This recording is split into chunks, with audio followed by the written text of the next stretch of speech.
Cell phone ஒன்று வந்துட்டு பண்ற வேலை இருக்குது பாருங்க. எந்த நேரம் எதுலதான் உட்கார்ந்து இருக்கிறான், அது உடஞ்சே போயிருப்போம். அந்த மாதிரி வச்சு பேசினார், காரணத்தோட பேசினா பரவாயில்ல. 1 மணி நேரம் 2 மணி நேரம். அதனாலதான் ஒரு பாட்டு பண்ணி எழுதினேன். செல்லு போன உலகத்தையே கலக்குது, அதில் பல்லு போன கிழவி கூட சிரிக்குது. ஹலோ, செல்லு போன உலகத்தையே கலக்குது, அதில் பல்லு போன கிழவி கூட சிரிக்குது. உள்ள போனா உலகமே தான் தெரியுது, அட உள்ள போனா உலகமே தான் தெரியுது. ஆனா மெல்ல மெல்ல மனுஷனையே அழிக்குது, அது மெல்ல மெல்ல மனுஷனையே அழிக்குது.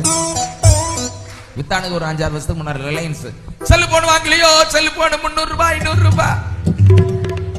ஆமே தேவ பிள்ளையே, ஆண்டவரோடு பேசும் நேரத்தை ஒதுக்கு. எவ்வளவு நேரம் கிடைச்சாலும் என்ன செய்யணும்?